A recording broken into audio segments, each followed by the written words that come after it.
how this 1,000-year-old geezer went from being the king of curses to whatever this abomination is. For that, we need to dive into 1,000 years back to the Heian era, the golden age of Jujutsu sorcery, during which this monster was conceived. When he was in his mother womb, Sukuna consumed his twin brother. By doing so, he rejected the curse of being a twin, which would not let him achieve his full potential, like how Maki Zenin couldn't unlock her true potential until her sister died in the story. When he was born, people called him cursed and a fat, ugly monkey, as he was not your typical baby, unless your baby has like 4 arms and 2 mouths. But despite that, his unique physical attributes and talent for Jujutsu helped him out immensely, as he quickly became the strongest sorcerer of that era. Maybe Gojo wasn't born in the same generation. So strong, in fact, that even the strongest sorcerers of the Celestial Squad, the 5 Void Generals and the Fujiwara clan, didn't even stand a chance against him, which earned him the moniker, the King of Curses. All of this is even more impressive when you consider the fact that Jujutsu was at its peak during this time. His terror led people literally worship the guy. Despite being incredibly successful in his time, his hunger for combat was not fully satiated, as no one strong enough to face him was left. So he turned himself into cursed objects, which are basically 20 indestructible fingers. When the vessel is right, would allow Sukuna to reincarnate. With this, he traveled through 1,000 years in time, waiting to be reborn. The story resumes after one of these fingers is consumed by Yuji Itadori in the first episode of the anime. At his current level, Gojo was able to absolutely body him without any sort of effort. And to add insult to injury, he didn't even have control on Yuji's body. But Yuji does relinquish control for some time during the battle at the detention center against a special grade curse, which Sukuna manages to defeat easily with his domain expansion. This is around the time Sukuna develops a crush on Megumi and plans to go inside him in the future. He also forces Yuji to make a binding vow with him that would allow him to gain control of his body for 1 minute on the condition that he doesn't hurt any of Yuji's friends. Cut to Shibuya. Sukuna awakens again 15 fingers strong, which were fed to him by Geto's subordinates and Jogo. After some back and forth, he proceeds to kill the sisters and offers Jogo his servitude if he manages to land a hit on him. Unsurprisingly, the unfortunate cursed spirit didn't even stand a chance against him and was absolutely ragdolled by Sukuna. He even beats Jogo at his own game by producing flames hotter than him. He does tell Jogo to stand proud as he was pretty strong before he died. What I find funny is that during the fight, he also had the time to be an absolute troll to everyone else, unlucky enough to be around there. He was then greeted by Uram, his subordinate from the Heian era, but he had to cut the reunion short as he sensed that Megumi had summoned his most powerful Shikigami, the Divine General Mahoraga. After getting Megumi to safety for his future plans, he decides to fight Mahoraga just to see what the fuss was all about, but he kept coming back stronger and stronger, so to finish him off, he just straight up nukes him. And just to stack maximum trauma for Yuji, he also made sure to butcher a whole lot of people on the side. It's crazy how happy he looks while doing so. Within just the few minutes he was let loose, he managed to almost level the entire city. It just goes to show how less he cares about human life.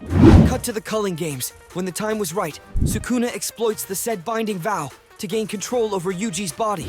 Using the opportunity, he tries to transfer his consciousness into Megumi by ripping his finger and force-feeding it to him. And unfortunately for Megumi, it works. With his new body, he summons a gigantic Nu and wreaks havoc onto Takaba and Maki. He then defeats Hana by pretending to be Megumi and literally takes a bite out of her. He then proceeds to beat both Maki and Yuji in battle, despite not having a proper hold on Megumi's body yet. So he works on fixing that. To suppress Megumi's soul, he takes a dip in the bath of concentrated evil. Still not satisfied, he kills Yorozu, a sorcerer who is currently in possession of Megumi's sister. This utterly destroys Megumi's hope to live and causes him to just give up. Sukuna and Gojo agree to a duel, which is going to take place on December 24th. In order to prepare for that, Sukuna eats 4 more fingers that he got from Uram.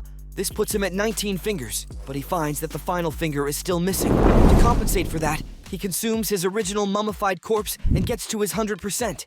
In order to understand how we got to Slimy Sukuna, we need to understand how the protagonists of the story managed to even bring down this monster. This crazy fight literally starts with Sukuna tanking a 200% hollow purple and turns into a mind-boggling domain clash, which are equally matched, with the both fighter constantly one-upping each other, coupled with insane trash-talking. This is the first time anyone put up such a fight against Gojo. Sukuna was still greatly annoyed by Gojo's infinity, which he must bypass if he hopes to win against him. But the King of Curses had a master plan. He waited for Mahoraga to adapt to Gojo's infinity and used it as a blueprint. This essentially meant that he had to increase the target of his slashes to the literal concept of space and existence itself. As you can probably imagine, this was almost impossible to pull off, But him being a literal genius pulls it off and makes it look easy.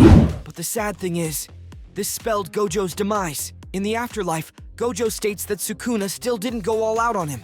Like, how is that even possible? This victory pretty much cements Sukuna as the greatest Jujutsu sorcerer of all time. Not wasting even a minute, the Thunder God Kashimo immediately jumps into battle following Gojo's defeat, prompting Sukuna to tell him not to disappoint. During the fight, Kashimo uses a limited time technique that he was saving up to use against Sukuna, which gives him the ability to use every phenomenon related to electricity, with a catch that he would crumble into dust once the time is up. With that, he does enough damage to Sukuna that instead of using RCT to heal himself, he actually decides to transform himself to his original form from the Heian era by the means of reincarnation. And this is where we learn that Sukuna actually uses his second mouth to chant and his arms to do hand signs, which dramatically increases the potency of his attacks. He also gets a replica of his original weapon from the Heian era, called Supreme Martial Solution, or the Komutoke, which was made by Yorozu using her technique. It holds the power to generate torrents of electricity at will.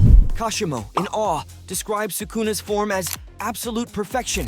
Despite putting up a good fight, Kashimo could not withstand Sukuna's full power, and ended up meeting his end by the same world-cutting slash that ended Gojo. But the fight doesn't end there, as Sukuna notices more sorcerers heading his way, and they are none other than Yuji and Higuruma.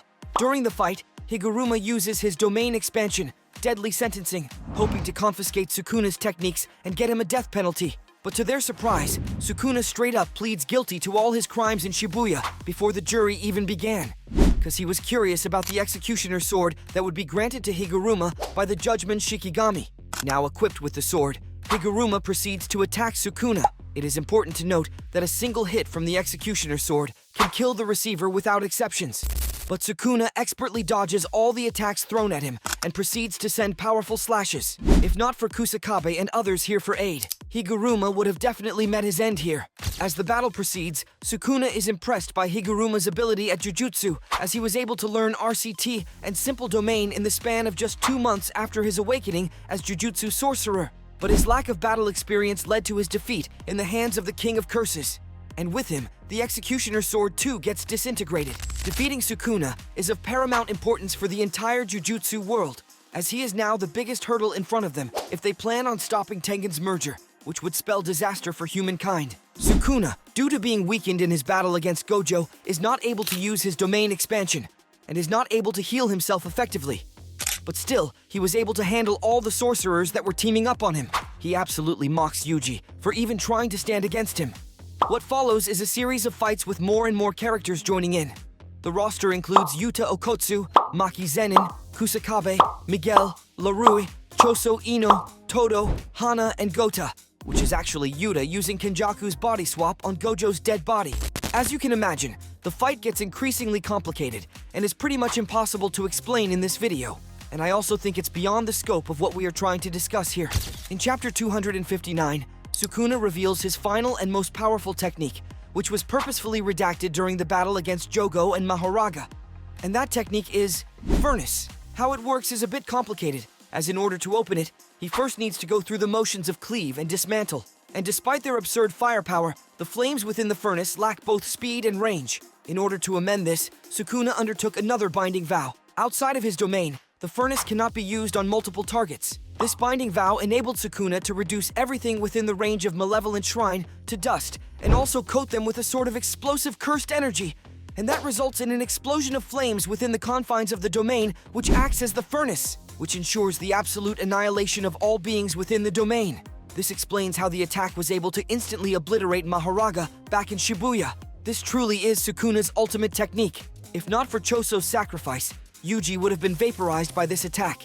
In the end of the battle, Sukuna, who is severely weakened due to Kugisaki Nobara's resonance on his final 20th finger, is finally split from Megumi's body after taking a soul-splitting black flash from Yuji. This was only possible due to combined efforts of the entire group fighting against Sukuna. Sukuna, now separated from Megumi, ends up as an amorphous blob, looking absolutely pitiful. Without a vessel, Sukuna starts to burn away. He rejects Yuji's offer to stay alive within him, as his pride would not allow him to do so. Before burning away, Sukuna finally acknowledges Yuji by calling him by his name. And that's how the King of Curses, the greatest sorcerer of history, met his end. It felt a bit anticlimactic to me. But what do you guys think about it? Don't forget to comment down below. And if you liked the video, please consider subscribing to the channel. And with that, thank you and peace out.